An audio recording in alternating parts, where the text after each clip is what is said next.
இதோ வந்தாச்சு உங்க சயின்ஸ் ஆஃப் ஸ்டூபிட். ஒரு முக்கிய எச்சரிக்கை, இந்த ஷோல நீங்க பார்க்க போறது அன்சைன்டிபிக்கான ஆளுங்க செஞ்ச ஸ்டூபிடான ஸ்டன்ட்ஸ். அதை பார்த்து யாரும் கத்துக்காதீங்க. அப்படியே கத்துக்கணும்னு நினைச்சாலும் நாங்க சொல்லித்தர வீடியோஸை பார்த்து கத்துக்கோங்க. ஆர்வத்துல ரிஸ்க் எடுத்து அநியாயத்துக்கு மாட்டிக்காதீங்க. ஹலோ ஃப்ரெண்ட்ஸ், சொல்ல போனா நம்ம ஷோ ரொம்ப யூனிக்கானது. அது ஏன்னு கேக்குறீங்களா? நானே சொல்றேங்க. ஏன்னா நம்ம ஷோவோட யூஎஸ்பி எதுன்னு பாத்தீங்கன்னா இதுல வர ஸ்டூபிட்ஸ் தான். தன்னோட உயிரையை துச்சமா மதிச்சு செஞ்ச சாகச வீடியோஸை நமக்காக அமைச்சிருக்காங்க. அவங்களோட முட்டாள்தனமான செயலுக்கு பின்னாடி இருக்கிற சயின்டிபிக் ஃபேக்ட்ஸை நீங்க பார்த்து தெரிஞ்சுக்க போறீங்க, புரிஞ்சுக்க போறீங்க. சொல்ல போனா நேட் ஜியோ ரூட்ல போயிட்டு இருக்கிற இந்த சயின்ஸ் ஆஃப் ஸ்டூபிட் எக்ஸ்பிரஸ் இன்னொரு தடவை உங்க முன்னாடி இதோ வந்திருக்கேங்க. இதுல நாங்க ஸ்டூபிடிட்டிக்கு பின்னாடி இருக்கிற சயின்டிபிக் ஃபேக்ட்ஸை உங்களுக்கு எடுத்து சொல்லுவோம். அதுல உங்களோட சந்தேகத்தையும் நாங்க கிளியர் பண்ணுவோம். இதனால இஷ்டமே இல்லாதவங்க கூட சயின்ஸ்ல ஒரு இன்ட்ரெஸ்ட் காட்ட ஆரம்பிச்சிருவாங்க. உங்க வாழ்க்கையில வர போற இந்த அரை மணி நேரத்துல ஒரு சில பேர் இந்த முட்டாள்தனமான வீடியோஸை நீங்க பார்த்து சிரிச்சு என்ஜாய் பண்ண போறீங்க. அறிவு ஆஃப் ஆனவங்க நம்மள சுத்தி 1000 பேர் இருக்காங்க. அவங்களோட புண்ணியத்துல நமக்கு சயின்ஸ் பிராக்டிகல் கிளாஸா வெளியே வருது. ஒண்ணு மாத்தி ஒண்ணுன்னு ஏகப்பட்ட தப்பு பண்ணி அதுக்கப்புறம் புத்தி வரும்போது உடம்பு பூரா புத்தூர் கட்டு தான் இருக்கும். சுழற்சியில இருக்கிற சயின்ஸை பத்தி நாம இதுல புரிஞ்சுக்க போறோம். சுத்தம் போது நமக்கு ஏன் தலை சுத்துது அப்படிங்கறது தெரிஞ்சுக்க போறோம். குதூகலம் ஜாஸ்தியாகி கும்பல நிக்கிற ஒரு காலையும் வாருவாங்க சில பேர். நல்லா போயிட்டு இருக்க வாழ்க்கையில ஒருத்தர் ஏன் வாரி விழணும்? சூப்பர் உமனா மாறினாலும் கீழே விழுந்தா 3 கன்ஃபார்ம்.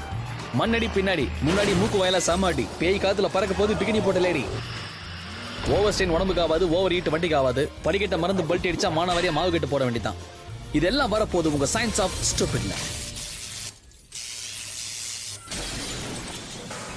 இன்னைக்கு முதல்ல பார்க்க போறது நல்ல வண்டியை நாக்கு தள்ள வைக்கிறது எப்படி. அதை பார்த்து ஓனருக்கு காதுல புகை வர மாதிரி வண்டிக்கு எல்லா கேப்ல இருந்து புகை வரும். சறுக்கின்னு வர இந்த அக்கா கிறுக்கின்னு விட போறாங்க. ஆஹா வாங்கக்கா. ஆத்திரப்பட்டு ஆம்பளைக்கு முன்னாடி காலத்துக்கு ஒரு வரிக்கு விழாம இருந்ததா சரித்திரமே கிடையாது. இவங்களை பத்தி சொல்ல ஆரம்பிச்சா லிஸ்ட் பெருசாயிட்டே போவோம். நாம ஷோ ஆரம்பிக்கலாம் வாங்க.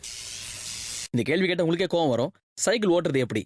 சிம்பிள் தானே, பெடல் பண்ணி ஓட்டணும்னுவீங்க. ஆனா கொடுமை என்னன்னா ரோட்ல சைக்கிளை ஓட்ட மாட்டோம் முடிவு பண்ண விட்ட சைக்கிள் மாட்டா என்ன ஆகும்? அவங்களுக்கு நம்மள மாதிரி சாதாரண ஓட்ட பிடிக்காதுங்க. சைக்கிளை எடுத்து பெடல்ல காலை வச்சால அவங்க வண்டி பிளாட்ஃபார்த்துக்கு மேலேயும் செவத்துக்கு மேலேயும் தான் போயிட்டு இருக்கும். இப்படி வெடல பருவத்துல பெடலை மதிக்க மாட்டேன் நட முடிச்சா எப்படி? இந்த வித்தையை காமிச்சு அப்படியே மெடல் வாங்குறது ஐடியாவா? புளியை பார்த்து பூனை சூடு போட்டுக்கிட்ட மாதிரி இவங்களை பார்த்து சில பேர் வீம்புக்கு வண்டியை ஓட்டி ஹாஸ்பிட்டல் வாசல்ல மிதிக்கிறாங்க. சைஸ்ல ரொம்ப சின்னதாவும் ரொம்ப ஸ்ட்ராங்காவும் இருக்கிற இந்த சைக்கிள்ஸ் வச்சு இந்த காலத்து பசங்க ஹார்ட் வாய்க்கு வர அளவுக்கு ஸ்டண்ட் பண்றாங்க. அதுலயும் முக்கியமா பன்னி ஹாப்ங்கிற மூவ் பண்றதுக்கு பயங்கரமான போராட்டம். பயணிகள் அனைவரும் அவங்கவுங்க பொருளை ஒழுங்கா பாத்துக்கணும்னு இந்த மாதிரி 1000 போர்டை நம்ம பார்த்திருப்போம். அந்த போர்டை இந்த பையன் கழுத்திலே மாட்டோம்.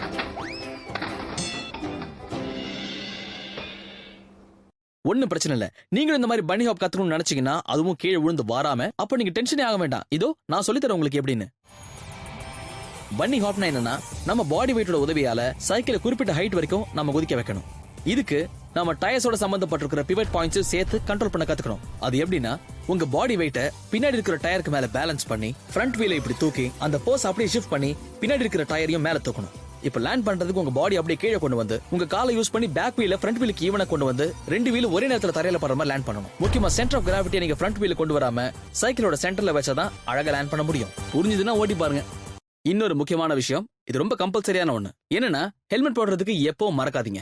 அது என்ன மேட்டர்னா பைக் ஓட்டுறவங்க ஸ்டைலா இருக்கணுங்கிறதுக்காக ஹெல்மெட் எல்லாம் போடாம தன்னோட முகத்தை உலகத்தை காட்டுவாங்க. ஆனா இந்த மூவ் மட்டும் நீ ஹெல்மெட் போடாம பண்ணீங்கன்னா அதோட அவ்வளவுதான். கடைசி ஒரு வாட்டி முகத்தை பாத்துக்க வேண்டியதான். எதுக்கு சொல்றோம்னா ஒழுங்கா இருந்த மண்டையில எக்ஸ்ட்ராவா ஒரு உண்டை வந்து உட்காந்துக்கும். அப்புறம் அந்த உண்டைக்கு பின்னாடி இருக்கிற சயின்ஸை பத்தி என்கிட்ட கேட்க கூடாது.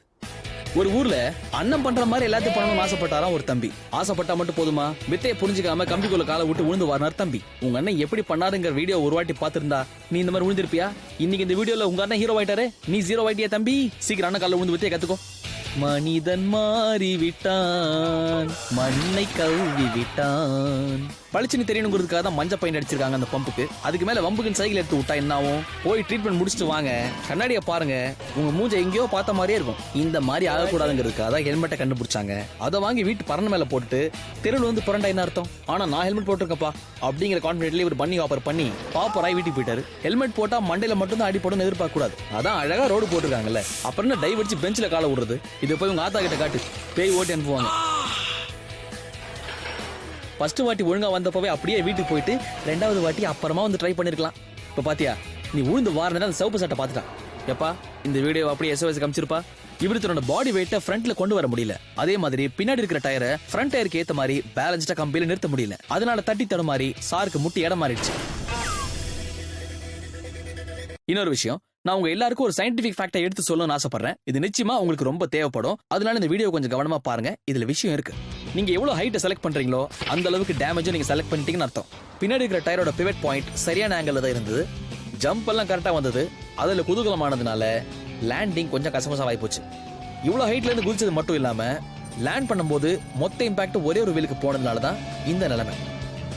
ஹைட் ஜாஸ்தியாக உங்களோட இம்பாக்ட் எனர்ஜியும் அப்படியே டபுள் ஆகும். இதை புரிஞ்சுக்காம நீங்க ஸ்டைல் காட்டுறேன்னு இறங்குனீங்கன்னா உங்க முதுகு தோல் ஒரு இங்கிடும்.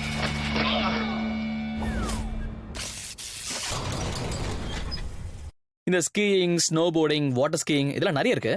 இந்த 3 விஷயத்தோட எக்ஸைட்மெண்ட்டையும் நம்ம ஒன்னு சேர்த்து அதுக்கப்புறம் இந்த 3தோட ஸ்டூபிடிட்டி ஒன்னா சேர்த்தா என்ன ஆகும் சொல்லுங்க? நான் சொல்லட்டுமா? ரொம்ப இன்ட்ரெஸ்டிங்கான ஸ்லாஷ் கப். இந்த பேரு கேட்கறதுக்கு ஒரு மாதிரி இருக்கும், ஆனா பாக்குறதுக்கு ரொம்ப நல்லா இருக்கும். ஐ மீன் இதான் என்னோட ஃபேவரட். இதுல பாத்தீங்கன்னா ஸ்கீயர்ஸும் ஸ்கேட் போர்டர்ஸும் மலை மேல இருந்து சறுக்கிட்டு வந்து அந்த உறைஞ்சு போன தண்ணியை ஸ்கேட் பண்ணி கடக்கிறதுக்கு முயற்சி பண்ணுவாங்க. இதே மெத்தட்ல ஸ்லஷி வாட்டர்ஸ் மேல கூட இவங்க இதே மாதிரி ஸ்கேட் பண்ணிட்டு வருவாங்க. ஆனா உங்களுக்காக இப்போ ஒரு நல்ல செய்தி சொல்ல போறேன். நம்மள சிரிக்க வைக்கிறதுக்காக சில ஸ்டூபிட்ஸ் கூட இந்த ஷோல கலந்துக்கிட்டாங்க.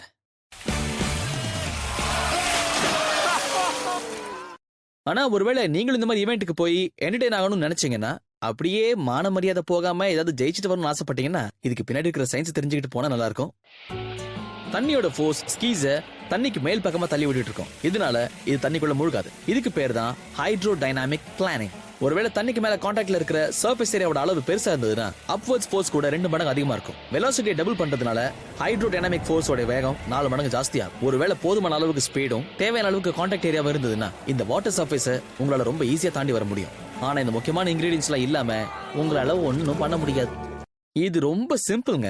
ஜஸ்ட் ஸ்பீட் நல்லா இருக்கணும். அதுக்கப்புறம் பாருங்க, நீங்களும் இந்த ஸ்லஷ் கப்ல ஒரு சூப்பரான சர்ஃபரா மாறுவீங்க. இவரை பாருங்க, சயின்ஸ் புரிஞ்சுட்டு ஒழுங்கா பண்ணதுனால கரெக்டா செஞ்சு முடிச்சாரு. அதை விட்டுட்டு நம்ம இஷ்டத்துக்கு ஏதாவது வித்த காட்டணும்னா அத்தனை பேரும் சுத்தி நின்று கத்த தான் செய்வாங்க. உங்க ஆசை, நீங்க முயற்சி பண்ணீங்க. நீங்க SOSல வரணுங்கிறது எங்க ஆசை, வந்துட்டீங்க. ஸ்கேட்டிங் பண்ண சொன்னா தூரத்துல இருந்து வந்து எதுக்கு தூர் வர்றீங்க?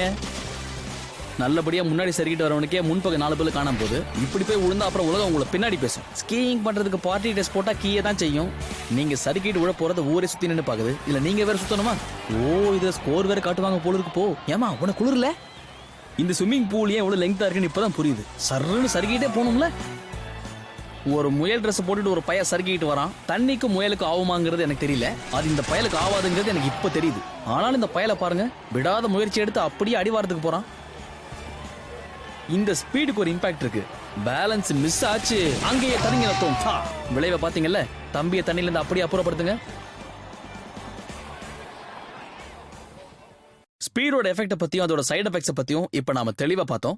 இந்த ஹைட்ரோ டைனாமிக் பிளான்ல தண்ணியோட சர்ஃபேஸ்ல ஏரியாவோட கான்டாக்ட் ரொம்ப அதிகமா தேவைப்படும். அப்பதான் நீங்க நினைச்ச மாதிரி லேண்டிங் ஸ்மூத்தாவும் ஸ்பீடாவும் பக்காவா அமையும்.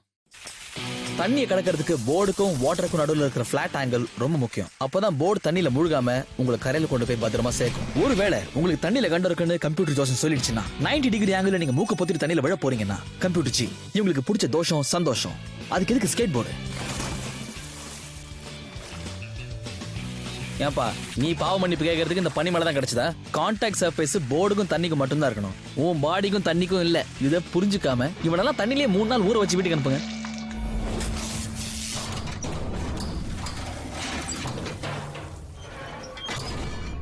பெரிய சைஸ்ல ரொம்ப டஃப்பான டயர்ஸ்லாம் ரூட் எவ்வளவு ரஃபா இருந்தாலும் அது பாட்டுக்கு ஏறி ஜாலியா போகும்.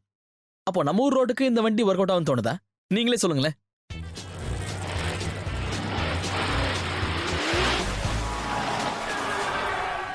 Monster trucks. ஆனா இந்த வண்டி ஓட்டுறதுக்கும் சில சிக்கல்ஸ் எல்லாம் இருக்கு.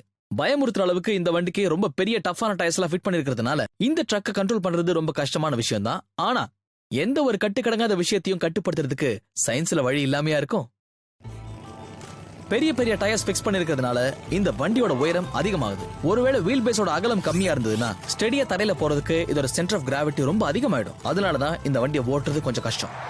வாகனத்தோட உயரம் அதிகமாயிடுச்சுன்னா அதிக கிராவிடேஷனல் ஃபோர்ஸ்னால வண்டி அப்படியே தள்ளாடி விழுந்து பில்லோட வந்து நிற்கும். இஞ்சி டீ மசாலா டீ தெரியும், அது என்ன சென்டர் ஆஃப் கிராவிட்டின்றாங்க? ஒருவேளை இந்த வண்டியில வச்சு விற்கிறாங்களோ? அட காரா இருந்தா யாரா இருந்தா என்னங்க, சதக்கு புதக்குன்னு சேரா இருந்தா எப்பேற்பட்ட வண்டியும் பேஜாராக தான் செய்யும். இந்த காரோட இன்ஜின் வாயிலிருந்து புகை வர அளவுக்கு இந்த வண்டியை ஓட்டினா வண்டி சேத்துல சொருவிட்டு தான் நிற்கும். என்னங்க அப்படி பண்ணிட்டீங்களா இந்த டிரைவர்கிட்ட கேட்டா, சாகசம் வந்தா சட்டையில சகதி படதான் செய்யும் அப்படின்னு பாருங்க. அதை கேட்ட உடனே மக்கள் பூரிச்சு போய் ஆட்டோகிராஃப் வாங்குறதுக்கு ஓடி வந்தாங்க பாருங்க.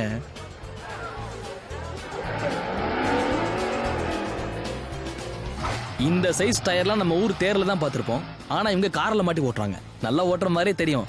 ஆனா யூ டர்னுக்கு அப்புறம் ஒரு ட்விஸ்ட் இருக்கு பாருங்க. நம்ம காரோட மெக்கானிக்கு டைம் ஆயிடுச்சுன்னு 2 போல்ட் மாட்டாம விட்டார் போல இருக்கு.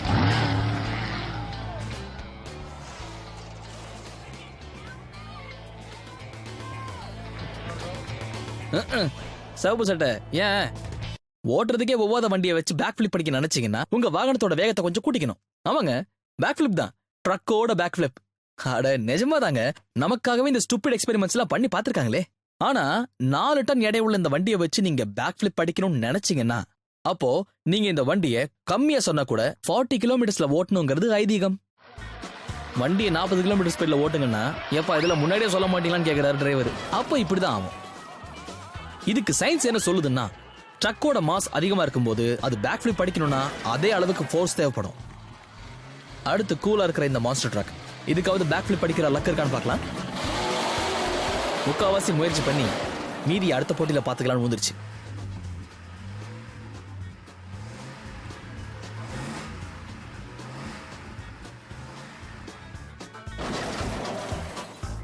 இதோ அடுத்த ட்ரக் ரெடி ஆயிடுச்சு. வண்டி பாக்குறதுக்கு ஒரு மாதிரியா நல்லதா இருக்கு.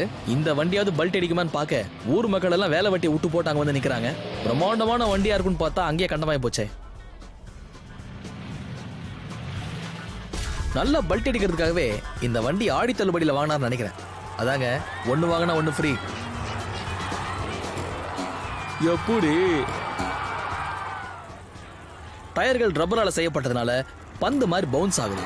இது டிரைவர் திட்டம் போட்டு அடிச்ச பல்ட்டி இல்ல, டயரோட தன்மையினால ஏற்பட்ட எக்ஸ்ட்ரா பல்ட்டி. ஒன்னு சொல்லிட்டா, என் சின்ன வயசுல என்னை விட பெரிய பசங்க கூட நான் சண்டை போடுறதுக்கு ரெடி ஆகும்போது கரெக்டா குறி வச்சு கேப் பார்த்து ஒரே அடி, பையன் சுருண்டு விழுந்துட்டான். அதுக்கப்புறம் பெரியவங்களா பார்த்து எனக்கு என்ன கொடுத்துருப்பான்னு உங்களுக்கே தெரியும். பெரியவனா வளர்ந்ததுக்கு அப்புறம் கூட அடி வாங்காம எப்படி தப்பிக்கிறது நான் கத்துக்கிட்டேன். செல்ஃப் டிஃபென்ஸ் ரொம்ப முக்கியங்க லைஃப்ல.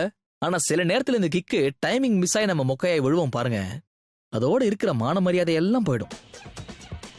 மும்மரமா ரெடி ஆயிட்டு இருக்க இவரு ரவுண்ட் ஹவுஸ் கிக் எப்படி பண்றதுன்னு பிராக்டிஸ் பண்ணிட்டு இருக்காரு. இப்போ ஒரே நேரத்துல 2 செஷன்ஸ் ட்ரை பண்ண போறாரு. அநேகமா இவர் பெரிய வித்தக்காரரா இருப்பாருன்னு நினைக்கிறேன்.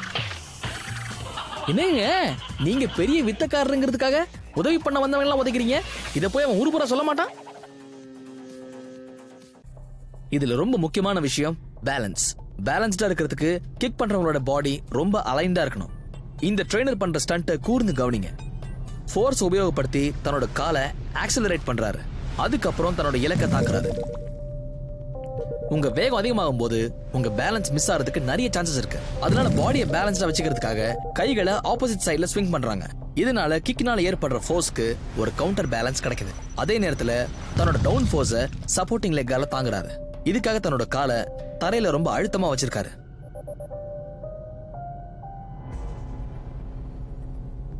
இதுல ஒரு முக்கியமான விஷயம், ஒரு ரவுண்ட் ஹவுஸ் கிக்ல அதாவது கிட்டத்தட்ட 3000 பவுண்ட்ஸ் 1400 கிலோ ஃபோர்ஸை ஜெனரேட் பண்ணக்கூடிய பவர் கிடைக்கும். ஆனா எல்லாரோட கிக்லயும் இந்த பவர் கிடைக்கும் நாம எதிர்பார்க்க முடியாது இல்லையா? ஆனா ஒரு சில பேர் செய்யற இந்த வீர சாகசத்தை பார்க்கும்போது சிப்பு தாங்க வருது. கந்தையானாலும் கசக்கி கட்டு, தந்தையானாலும் தலையில தட்டுன்னு இந்த பொண்ணு காலால் அடிக்க ட்ரை பண்ணிருக்காங்க. ஆனா ரொம்ப அளவுக்கு மீறி உயரமா காலை தூக்குனதுனால சென்டர் ஆஃப் கிராவிட்டி அதிகமாகி கால் ஸ்லிப் ஆகி காலாலேயே காத்து வாங்க வேண்டிய நிலைமை ஏற்பட்டுருச்சு. கிக் அடிக்கிறதுக்கு முன்னாடி பேண்ட் ஒழுங்கா போடணும்னு தம்பி சொல்லி தராரு. ஆனா அண்டர்டாயர் தெரியற மாதிரி நம்ம எந்த சாகசமும் பண்ணக்கூடாது. ஏன்னா இந்த உலகம் நம்மள ஊத்து பார்த்துட்டு இருக்கு. ஆமா என்ன தம்பி கிக் அடிக்கிறேன்னு சொல்லிட்டு பக்குன்னு விழுந்துட்டீங்க? பொண்ணுங்க முன்னாடி இப்படி சுத்துறதுக்கு பதிலா பொண்ணுங்க பின்னாடி சுத்தி இருந்தா ஒரு கேர்ள் ஃப்ரெண்டாவது செட் ஆயிருக்கும். கிக்கு வரதுக்கு முன்னாடி இப்படி கத்தணும். வாங்குற அடியை கொண்டாடுறதுக்கு வாயாலியா வாத்தியம் வாசிக்கிறாரு. என்ன தம்பி எங்க சத்தம்? சும்மா காலை தூக்கணும் மாமா. செல்லுல பேலன்ஸ் இல்லைன்னா கால் கண்டிப்பா போகாது. ஆனா கிக்ல பேலன்ஸ் இல்லைன்னா கால் ஒரு சைடா போகும். ஃபர்ஸ்ட் பாயிண்டே எதிர இருக்கவங்கள நம்ம சாதாரணமா எடை போடக்கூடாது. அந்த வெள்ளை பேண்ட்டை பாருங்க, சர்வ சாதாரணமா சிவப்பு பேண்ட் காலை பிடிச்சி ஒரே இழு. சிவப்பு பேண்ட் சீன் முடிஞ்சுதா? டியூப்லைட்டுங்கிற வார்த்தையை அவர் திட்டத்துக்காக தான் கண்டுபிடிச்சாங்க போல இருக்கு. செய்யறத செஞ்சு போட்டு எப்படி பம்பிக்கிட்ட போற பாருங்க வெளியே.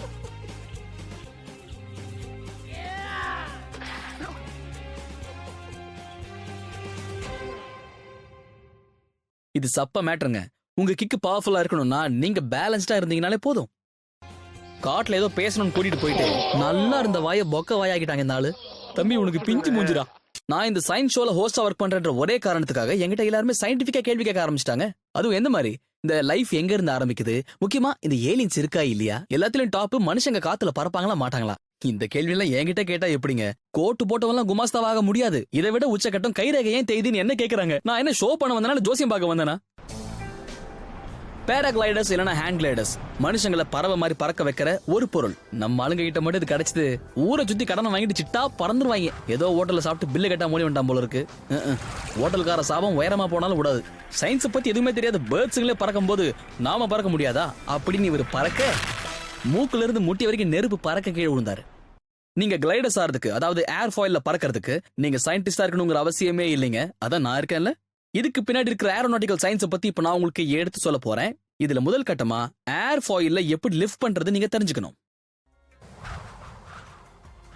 இந்த மாதிரி தான் ஒரு ஏர் ஃபாயில் டிசைன் பண்ணப்பட்டிருக்கும். இதுல காத்து மேற்பகுதியை விட கீழ்ப்பகுதியில தான் வேகமா டிராவல் ஆகும். இதனால ஏர் ஃபாயிலோட கீழ்ப்பகுதியில ஏர் பிரஷர் ஜாஸ்தி ஆகுது. இதன் காரணமா ஏர் ஃபாயில் அப்படியே மேல போகுது. நீங்க ஸ்டேர் பண்ணணும்னா ஏர் ஃபாயிலோட ஏதாவது ஒரு பகுதியை நீங்க இழுக்கணும். இதனால ஏர்ல நீங்க அப்படியே சுத்த முடியும். இறங்கும் போது உங்களோட டிராப் ஸ்பீட் அதிகமா இருக்கும். லேண்டிங்காக ஏர் ஃபாயிலோட பின்பகுதியை நீங்க இழுக்க வேண்டியிருக்கும். அப்போதான் விண்ட் ரெசிஸ்டன்ஸ் அதிகமாகி ஏர் ஃபாயிலை நீங்க நிறுத்த முடியும்.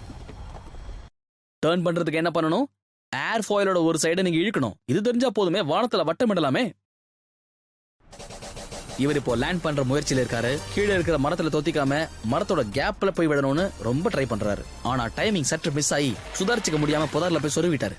அது ஒண்ணு இல்ல, பறவைங்கள மாதிரி பறந்தாச்சு, அதுங்கள மாதிரியே கூடு கட்டி வாழ்ந்து பாப்போமே அப்படின்னு மரத்துல உட்காந்துட்டாரோ. பறக்கிறதுக்கு ஆசைப்பட்டு உடம்புல இருக்கிற எல்லா இடத்தையும் திறக்கிறதுக்கு முடிவு பண்ணலாமா? எப்படியாவது அலுங்காம குலுங்காம தரைய தட்டிலாம் தான் நினைச்சாரு. ஆனா பறக்க தெரிஞ்சவருக்கு இறக்க தெரியலையே. அவராவது மரத்துல கூடு தான் கட்டினாரு, இவரு கூடு விட்டு கூடு பாஞ்சிட்டு இருக்காரு. அவரை மாதிரி இவர் இல்ல, இவர் கொஞ்சம் விவரமான புள்ள. மேல வெயில் ஜாஸ்தியா இருக்குன்னு அவருக்கு தெரிஞ்சு போச்சு. அதனாலதான் உஷாரா முதுகுல உஷா ஃபேன மாட்டினாரு. தூரத்துல தெரியறது ஸ்டாச்சு ஆஃப் லிபர்ட்டி சிலை. அவங்க தலை மேலதான் லேண்ட் பண்ணுவேன்னு முயற்சி பண்ணி இலக்கு மிஸ் ஆகி அவங்க புடிச்ச விளக்கலை போய் ஊண்டாரு. இதுக்கு மேல இதை பத்தி நம்ம விளக்கணுமா?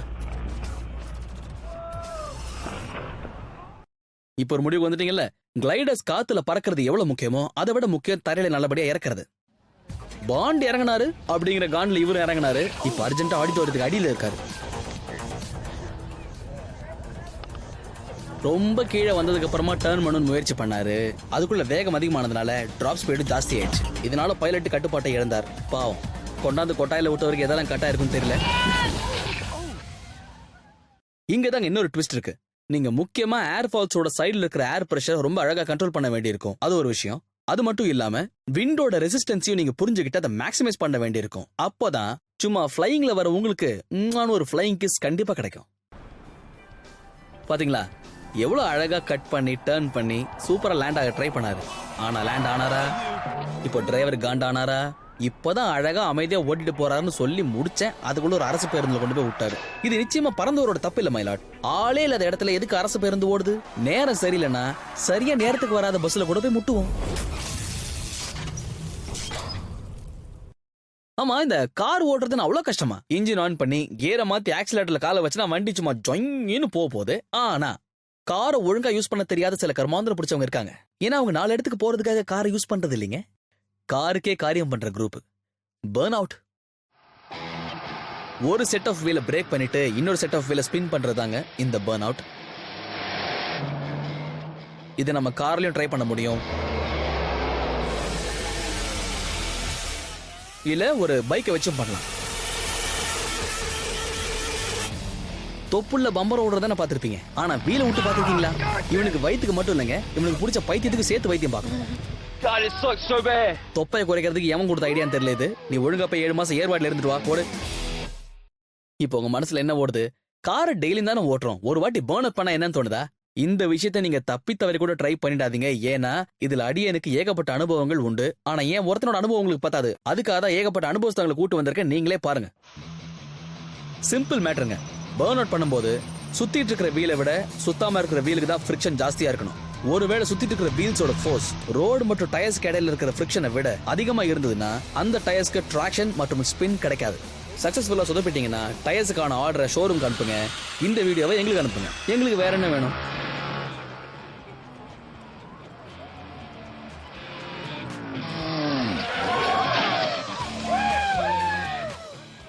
ஒருத்தர் முன்னேறதுக்கு நண்பர்கள் கை கொடுத்து உதவலாம். இப்படி மரத்துல ஏத்தி விடுறதுக்கு உதவலாமா? 4 பேர் ஏத்தி விடுறாங்கன்றதுக்காக நாம எதுல ஏறி உட்கார கூடாதுங்கிறதுக்கு இது ஒரு உதாரணம். தேவையறிஞ்சு உதவி பண்ற நிறைய ஃப்ரெண்ட்ஸ் இருக்காங்க. ஆனா தேவையே இல்லாம கை விட்டு உதவி பண்ணுவாங்க பாருங்க. இது தேவையா? தான் ஃப்ரெண்டோட உதவியால பைக்கை ஓட்டுறவர் ஃப்ரிக்ஷன், ஸ்பின், டிராக்ஷன் எல்லாத்தையும் பக்காவா கவனிச்சுட்டு வராரு. ஃபுல் ஸ்பீட்ல ஓடுற பைக்கை ஒத்த கையில் நிறுத்துறாரு. பார்வையில கை தட்டு போய். ரொம்ப சந்தோஷம் தம்பி. நல்லா இருந்த வண்டியை நல்லபடியா காலி பண்ணீங்க. அடங்கப்பா போதுண்டா சாமி. ஒரு எபிசோட்ல இவ்ளோ சயின்ஸா? எவ்வளவு ஸ்டூபிட் வீடியோஸ், எவ்வளவு லாஸ். இந்த gravity, momentum, velocity, acceleration, loose motion மாதிரி நிக்காம போயிட்டு இருக்கு. ஓவர் நைட்ல எல்லாத்தையும் தெரிஞ்சுக்கிட்டு நம்ம என்ன உலக விஞ்ஞானி ஆகவா போறோம்? இப்படி கேப்பே விடாம பேசிட்டு இருந்தா எனக்கு வேப்பல தான் அடிக்கணும். அதனால கொஞ்சம் கேப் விட்டு இன்னும் சுவாரஸ்யமான ஃபுல் சயின்ஸோட ISO 9001 2000 அங்கீகாரம் பெற்ற ஸ்டூபிட்ஸோட அடுத்த எபிசோட நம்ம சந்திக்கிறோம். அது வரைக்கும் குட் பை.